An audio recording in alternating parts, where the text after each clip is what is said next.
शुरू अल्लाह के नाम से जो बड़ा मेहरबान नहायत रहम वाला है। अस्सलाम वालेकुम my dear students, I am Rifa Jahan from learning with Rifa Jahan YouTube channel. So today the topic of our discussion is another interesting topic of this chapter, and that is blood pressure and rate of flow of blood. So basically ये छोटे छोटे दो points हैं जिन्हें related आज हमने detail discuss करनी है. मूव ऑन करते हैं फर्दर, वहां से इनको डिस्कस करना स्टार्ट करते हैं. This is the main slide जहाँ से हमारा आज का टॉपिक स्टार्ट होता है. आई होप आपको पिक्चर देख के ही अंदाज़ा हो गया होगा कि हम क्या डिस्कस करने जा रहे हैं. इस तस्वीर को देख के सबसे पहले आपके माइंड में यही आएगा कि हमने आज ब्लड प्रेशर को डिस्कस करना है कि ब्लड प्रेशर होता है क्या. तो मैं बता देती हूँ ब्लड प्रेशर रिलेटेड हमने किन किन पॉइंट्स को आज डिस्कस करना है. हम डिस्कस करेंगे कि ब्लड प्रेशर होता क्या है, ये किसकी हेल्प से हम इसको जो है वो मेजर करते हैं, ब्लड प्रेशर जो है वो कैसे डिटेक्ट किया जाता है, ब्लड प्रेशर की नॉर्मल रेंज कितनी है. ठीक है, जब ब्लड प्रेशर हाई होता है तो उसकी वजूहात क्या हैं, उनका क्या इफेक्ट होता है हमारी बॉडी पे. ठीक है, उसके साथ साथ आज हम एक और डिटेल डिस्कस करेंगे rate of flow of blood. मतलब कि ब्लड जिस स्पीड से मूव करता है ना ब्लड वेसल्स में, तो डिफरेंट जो ब्लड वेसल्स की कैटेगरीज है ना उनमें बेसिकली हमने उस स्पीड को मेजर करना है कि स्पीड कितनी होती है, और अगर कहीं हाई है कहीं लो है तो उसके हम रीजन भी देखेंगे कि कहाँ हाई है और क्यों हाई है.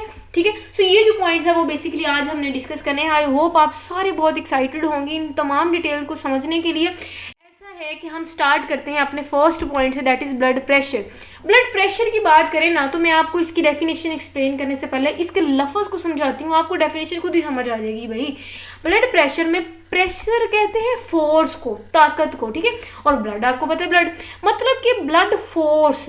ठीक है, अब अगर हम देखें कि ब्लड ट्रांसफर कहाँ करता है, किन में मूव करता है, किन में ट्रैवल करता है, तो आपको पता है ब्लड जो है वो जाहिर है ब्लड वेसल्स में ही ट्रांसफर कर रहा होता है.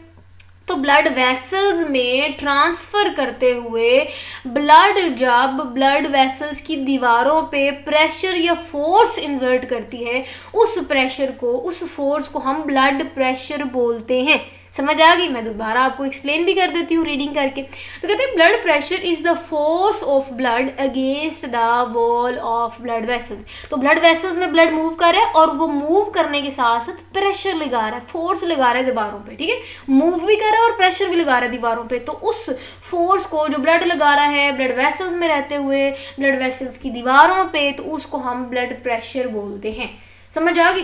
अब ना यहाँ आप ब्लड प्रेशर का हाई और लो होना समझे और क्यों रीज़न भी समझ लें.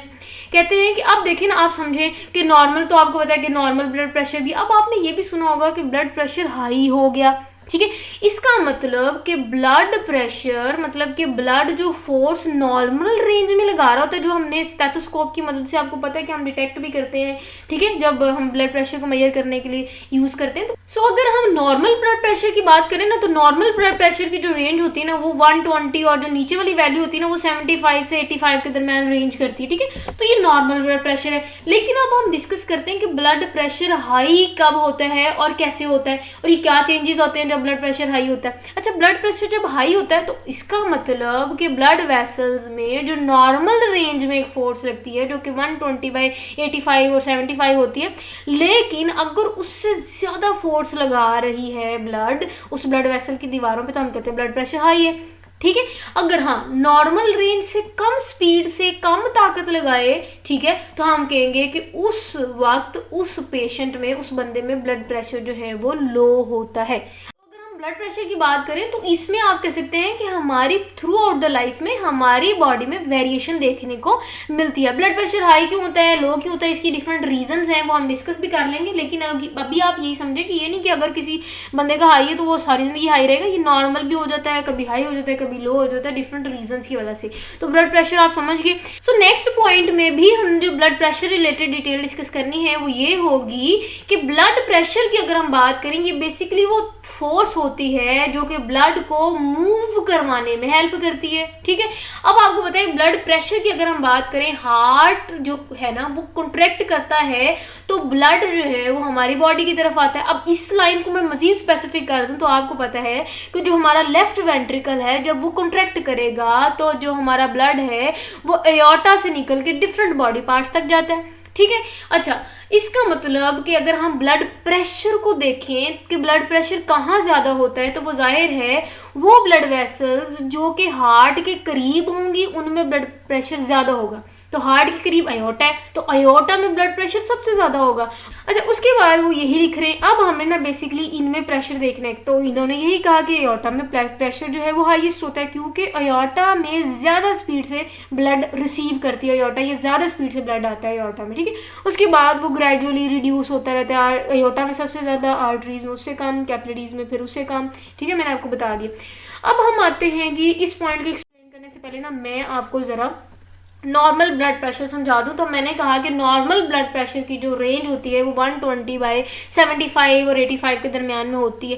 अब हम समझते हैं कि हम जो ये रीडिंग लेते हैं ब्लड प्रेशर को मेजर करने के बाद, जो हमें नॉर्मल रीडिंग आती है, ये क्यों आती है, इसके पीछे की क्या रीज़न है, ठीक है। ये 120 वाली वैल्यू का क्या मतलब है। सो जो 120 वाली वैल्यू है ये बेसिकली सिस्टोलिक प्रेशर होता है। ये उन्होंने वैल्यू के साथ लिखा हुआ, लेबल किया हुआ यहाँ सिस्टोलिक प्रेशर। इसका मतलब अगर आप याद करें कि जो कार्डिक साइकिल होता है, इनमें जो दो फेजेस थी, सबसे पहले जो रिलैक्सेशन फेज थी जिसको हमने डायस्टोल बोला, दूसरी अगर मैं आपको फेज बताऊं तो वो आपको पता है कि सिस्टोल फेज होती है, जिसको हमने बोला कि ये वो फेज होती है जिसमें कंट्रैक्शन फील होती है। तो अब आपको पता है कि जो कार्डिक साइकिल है उसमें कंट्रैक्शन और रिलैक्सेशन ही तो होती है। अच्छा, अब आपको पता है कि हार्ट ने जब कॉन्ट्रैक्ट करना होता है तो ब्लड ने हार्ट से डिफरेंट बॉडी पार्ट्स तक जाना होता है, ठीक है।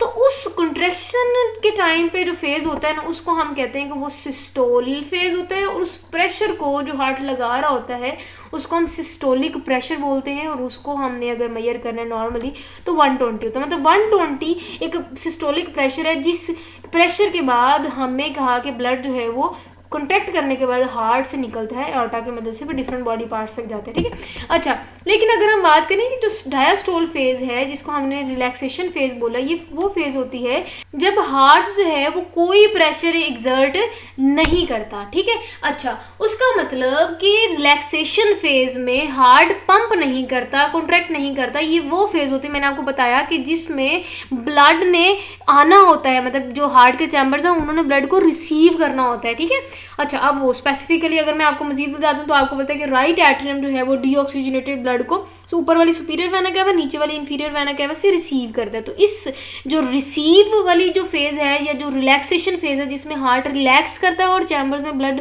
जो है वो भर जाता है, तो उसको हम कहते हैं कि वो जो है वो डायस्टोल है, उसको रिलैक्सेशन फेज बोलते हैं। और अगर हम उसमें प्रेशर की बात करें तो उसमें जो प्रेशर होता है वो गिर जाता है, और उसको हमने कहा कि वो मैयर जो है वो हमने मैयर करने के बाद जो वैल्यू दी वो 75 से 85 है, ठीक है।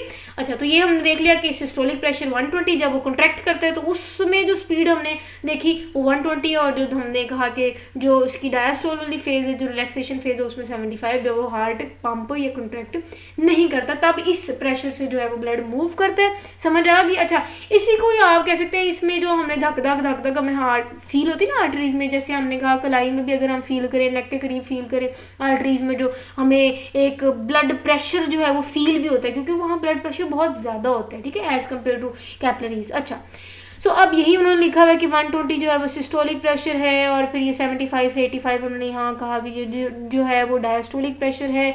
उसके बाद उन्होंने कहा कि अयोटा है ना, ये अयोटा में आप देखें सबसे ज़्यादा, फिर ग्रेजुअली ये जो है वो ब्लड प्रेशर हमें कैपिलरीज में कम कम कम फील हो रहा है, ठीक है। ये भी देख लिया हमने। अब हमने एक और डिटेल डिस्कस करनी है, वो ये कि अगर हम ब्लड प्रेशर की बात करें तो उसमें डिक्लाइन फील होता है। सो हमने कहा था कि हार्ट के करीब जो ब्लड वेसल की किस्म होगी उसमें ब्लड प्रेशर हाई होगा। सो हार्ट से दूर जिस किस्म की ब्लड वेसल्स होंगी या जो जाल ब्लड वेसल्स का हार्ट से दूर होगा उनमें ब्लड प्रेशर कम होगा, जैसे कि हमने कैपिलरीज की बात की थी, ठीक है। तो कहते हैं कि ब्लड प्रेशर जो है उसमें ग्रेजुअली हमें डिक्लाइन फील होता है, ठीक है। इसके अगर हम डिक्लाइन की वजह की बात करें तो वो ये भी होता है कि जैसे जैसे ब्लड मूव करता है, ब्लड वेसल्स की दीवारों पे प्रेशर लगाता है, तो ब्लड वेसल्स की दीवारों पे प्रेशर तो लगता है, वो जो प्रेशर है ना वो फ्रिक्शन भी कॉज करेगा, रगड़ भी कॉज करेगा, जिसकी वजह से जो ब्लड फ्लो है वो कम कम कम होता जाएगा। तो हार्ट में तो बहुत प्रेशर से ब्लड भेज रहा है, ठीक है। हार्ट जैसी प्रेशर से ब्लड भेजेगा वो जितनी दूर जाएगा उतनी एक तो स्पीड कम होगी, दूसरा कहते हैं कि हार्ट से बॉडी के दरमियान जितनी ब्लड वेसल्स हैं उनमें भी वो ट्रैवल करता करता अपनी स्पीड को कम कर देता है। क्योंकि हमने कहा कि जो ब्लड वेसल्स की दीवारें हैं वो एक फ्रिक्शन, एक रगड़ की वजह बनती है, जिसकी वजह से उसकी स्पीड स्लो होती है। जैसे मैं आपको एक इंटरेस्टिंग सी एग्जांपल दे दूँ कि जब हम हवा में बॉल फेंकते हैं, ठीक है। तो वो एक टाइम के लिए तो बॉल दूर जाएगी, लेकिन एक टाइम आएगा कि वो उसकी स्पीड जो है ना बॉल की वो कम हो जाएगी। क्यों? क्योंकि जो हवा है वो फ्रिक्शन लगाएगी, और फ्रिक्शन लगाने की वजह से जो स्पीड होगी उस बॉल की तो वो कम कम कम ग्रेजुअली कम, ठीक है, इस तरह। तो फ्रिक्शन का जो है वो स्पीड ऑफ ब्लड पे या ब्लड फ्लो पे बहुत इंपॉर्टेंट उसका इफेक्ट होता है। लास्ट पॉइंट में उन्होंने यही लिखा हुआ है कि जो ब्लड है वो हायर प्रेशर से लोअर प्रेशर की तरफ मूव करता है। हाई प्रेशर मतलब कि हार्ट से निकलने वाला जो अयोर्टा है या आर्टरीज है वहाँ ब्लड प्रेशर हाई, तो अब आहिस्ता आहिस्ता कैपिलरीज की तरफ मूव करेगा। तो जो अगर हम ब्लड की मूवमेंट देखें तो हाई ब्लड प्रेशर से लो ब्लड प्रेशर की तरफ मूव करता है। ये डायग्राम भी आपको हेल्प करेगी इस पॉइंट को समझने के लिए, ठीक है। अब आपको पता है अयोर्टा, अब हमने ना इसमें बेसिकली सरफेस एरिया देखना है, सरफेस एरिया और स्पीड ऑफ ब्लड, अब ये दो चीज़ें हमें समझनी है। अब आप देखेंगे अयोर्टा में सरफेस एरिया कम तो स्पीड ऑफ ब्लड जो है ना वो ज़्यादा, मतलब रेट ऑफ ब्लड का जो फ्लो है वो ज़्यादा। तो आप ये माइंड में रखिएगा कि जितना सरफेस एरिया कम, ठीक है, या जितना क्रॉस सेक्शनल एरिया कम होगा उसमें स्पीड ज़्यादा होगी, ठीक है। अब आपको पता है कि आर्टरीज से फिर आपको पता है आर्टरीओल्स निकलेंगी, ठीक है, ये आर्टरीओल्स में फिर आपको पता है ब्रांचेस बनेंगी, सरफेस एरिया बढ़ गया तो स्पीड ऑफ ब्लड जो है वो कम हो जाएगी। इसी तरह अगर आप कैपिलरीज की बात करें, मैंने कहा था नेटवर्क है, जाल है, ठीक है, तो इनमें भी ब्लड कैपिलरीज में भी आपको पता है नेटवर्क बढ़ गया, सरफेस एरिया बढ़ गया तो ब्लड फ्लो कम हो गया। इसी तरह वेन्यूल्स में भी कम, और वेन्स में ये फिर स्पीड पकड़ता है क्योंकि वॉल लगा होता है जिसको सेमी ल्यूनर वॉल बोलते हैं, वो फिर दूसरे उसकी जो है वो स्पीड को बढ़ा देगा। इसकी डिटेल हम आगे देख लेते हैं। समझ आ गई ये पॉइंट आपको? अच्छा, लास्ट वो कह रहे हैं कि सेवरल चेंजेस होते हैं रूट ऑफ ब्लड फ्लो में। वो चेंजेस क्या हैं? जो रूट्स, जो ब्लड का रूट है ना, जैसे मैंने आपको कहा कि आर्टरीज, कैपिलरीज, वेन्स, इसके रूट में ना जो चेंजेस आते हैं ना, अब हमने वो चेंज बेसिकली डिस्कस करना है। कहते हैं कि डिफरेंस की अगर हम बात करें, सिस्टोलिक और डायस्टोलिक जो प्रेशर है ना ये डिमिनिश होता है। डिमिनिश का मतलब है कम होता है, डिसअपियर हो जाता है कैपिलरीज और वेन्स में, ठीक है। क्योंकि अयोर्टा में ज़्यादा, क्योंकि अयोर्टा हार्ट के करीब है, वहाँ प्रेशर ज़्यादा होगा, क्योंकि ब्लड जो है वो हार्ट बहुत स्पीड से उसको पंप करने के बाद भेजता है, ठीक है। तो कैपिलरीज में और वेन्स में कम कम कम इवन जो है वो डिसअपियर होता है। ये वजह है कि कैपिलरीज में हमें फील ही नहीं होता, अगर आप कैपिलरीज पे हाथ भी लगाए तो हमें जो ब्लड फ्लो है वो फील नहीं होता, ठीक है। उसके बाद नेक्स्ट पॉइंट लिखा हुआ है, कहते हैं कि अगर हम रेट ऑफ ब्लड फ्लो की बात करें तो वो ग्रेजुअली गिरता है, फॉल होता है, क्योंकि हमने अभी बात की कि जितनी दूरी होगी वो उतनी डिस्टेंस बढ़ने के साथ साथ स्पीड को कम करेगा, ठीक है। तो ये लिखा हुआ है कि कहते हैं कि जो ब्रांचेस ऑफ कैपिलरीज है वहाँ तक जो ब्लड है ना वो फ्लो, उसका जो रेट ऑफ ब्लड फ्लो है वो ब्रांचेस ऑफ कैपिलरीज तक हमें स्लो।